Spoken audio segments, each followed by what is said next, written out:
I am Varun Kumar. आज के lecture में जो टॉपिक हम करने वाले हैं वो एक ऐसा टॉपिक है जो लेस देन 1% बच्चे ही समझ पाते हैं, और I can guarantee less than 1% बच्चों को ही वो फॉर्मूला याद होता है। जेईई एडवांस का फेवरेट टॉपिक है। आज हम करेंगे formula to find the number of onto functions. बहुत ध्यान से ये वीडियो देखना और बहुत अच्छे से ये चीज समझना है। Let's start. Number of onto functions calculate करने के लिए मैंने अज्यूम किया सेट ए के अंदर मेरे पास m एलिमेंट्स हैं एंड सेट b के अंदर n एलिमेंट्स हैं। मेरे पास एक ऑनटू फंक्शन है जो सेट a से सेट b में बनाया जा रहा है। तो देखो सेट a से सेट b में कितने ऑनटू फंक्शन बनेंगे, इसको फाइंड आउट करने के लिए हम number of ways of distribution calculate करेंगे।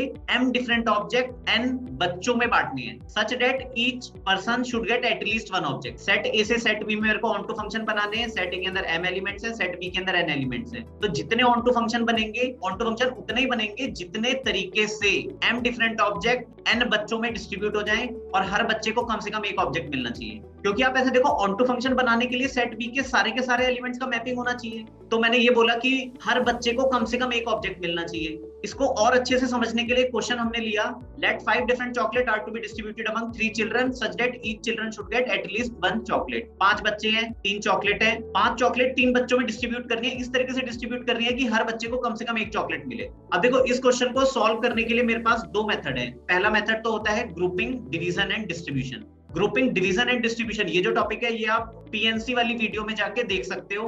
आज जो मेथड हम यूज करेंगे इस क्वेश्चन को सॉल्व करने के लिए वो है inclusion exclusion principle. Inclusion exclusion principle अगर आपने नहीं पढ़ा है तो वो पीएनसी की वीडियो में जाके आप देख सकते हो। ठीक है, स्टार्ट करते हैं। अब देखो इस क्वेश्चन को करने के लिए किसी एक बच्चे के दिमाग में ये आ रहा होगा कि 5 चॉकलेट 3 बच्चों में बांटनी है, हर बच्चे को कम से कम एक चॉकलेट मिलनी चाहिए। तो एक बच्चे के दिमाग में ये आया कि 5 में से पहले मैंने 3 चॉकलेट सिलेक्ट कर ली। अब मेरे पास 3 चॉकलेट हाथ में है और सामने 3 बच्चे हैं, एक एक करके बांटनी है। 3 चॉकलेट 3 बच्चे एक एक करके जानी चाहिए चॉकलेट। तो पहली चॉकलेट उठाई तो 3 तरीके डिस्ट्रीब्यूट करने के, दूसरी चॉकलेट उठाई 2 तरीके, तीसरी चॉकलेट उठाई 1 तरीका। तो 3 चॉकलेट 3 बच्चों में बांटनी है तो आंसर विल बी 3 फैक्टोरियल। ठीक है, तो 5 में से 3 चॉकलेट सिलेक्ट करके 3 फैक्टोरियल वेज से मैंने डिस्ट्रीब्यूट कर दी। अब बची हुई 2 चॉकलेट भी बांटनी है। बची हुई 2 चॉकलेट फ्रीली बांट दो, किसी को भी बांट दो। तो पहली चॉकलेट उठाई 3 तरीके, दूसरी चॉकलेट उठाई उसके लिए भी 3 तरीके, तो 3 इंटू 3, 3 की पावर 2। बहुत सारे बच्चे 99.99% बच्चे इस तरीके से सोचेंगे और ये आंसर बताएंगे ये गलत आंसर है। ये गलत आंसर इसलिए है क्योंकि इसमें ओवर काउंटिंग है। इस क्वेश्चन को करने का सही तरीका क्या होता है? Inclusion exclusion principle. Inclusion exclusion principle से हम आंसर लिखेंगे। पहले हम क्या करेंगे, हम total number of ways calculate करेंगे। टोटल नंबर ऑफ वेज होते हैं 3 की पावर 5। 5 चॉकलेट 3 बच्चों में बांटनी है। पहली चॉकलेट उठाई 3 तरीके, दूसरी चॉकलेट उठाई 3 तरीके, 3 तरीके, 3 इंटू 3 इंटू 3 5 टाइम्स, 3 की पावर 5 आ गया। अब इसके अंदर हम वो वाले केसेस सबट्रैक्ट करेंगे जब मेरी रेस्ट्रिक्शन कम से कम एक बार फेल होगी, मतलब कम से कम एक बच्चा ऐसा हो जिसको कोई भी चॉकलेट ना मिले, वो वाले केसेस में सबट्रैक्ट करने वाला हूं। तो मैंने क्या किया, मैंने 3 बच्चों में से एक बच्चे को सिलेक्ट किया और उस बच्चे को रूम से बाहर भेज दिया। उस बच्चे को कोई चॉकलेट नहीं मिलेगी। अब बाकी बची 5 चॉकलेट 2 बच्चों में डिस्ट्रीब्यूट होगी तो आंसर आ जाएगा 2 की पावर 5। अब टोटल नंबर ऑफ वेज में से मैंने वो वाले केसेस सबट्रैक्ट कर दिए जब कम से कम एक बच्चे को कोई भी चॉकलेट ना मिले। अब इसके अंदर जो 2-2 बच्चों को जब चॉकलेट नहीं मिल रही है वो वाले केसेस ज्यादा बार सबट्रैक्ट हो गए। मान लो एबीसी 3 बच्चे हैं मेरे पास, ए को चॉकलेट मैंने नहीं दी और बाकी जब 2 बच्चों में बट रही थी तो बी को चॉकलेट नहीं मिली, सी सारी चॉकलेट ले गया।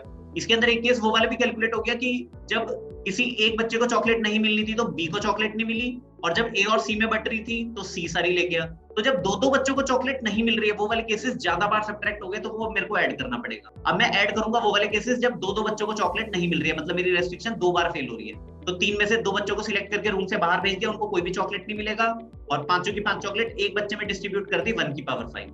आगे अगर मैं लिखता हूं तो आगे तो 0 बन जाएगा, अगला टर्म तो 0 बनेगा, तो यही मेरा आंसर है। अब अगर ये आंसर लेट से ए के इक्वल आ रहा है, मैंने आपको बोला कि मेरे सेट ए के अंदर 5 एलिमेंट है और सेट बी के अंदर 3 एलिमेंट है। मैंने फंक्शन एफ बनाया सेट ए से सेट बी में, तो नंबर ऑफ ऑनटू फंक्शंस कितने होंगे?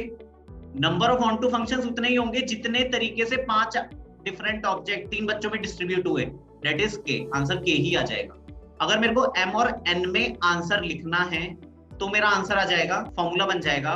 टोटल नंबर ऑफ वेज पहले हम कैलकुलेट करेंगे n की पावर m, फिर माइनस nc1 n माइनस 1 की पावर m, फिर प्लस करेंगे nc2 n माइनस 2 की पावर m, फिर सबट्रैक्ट करेंगे nc3 n माइनस 3 की power m, and so on.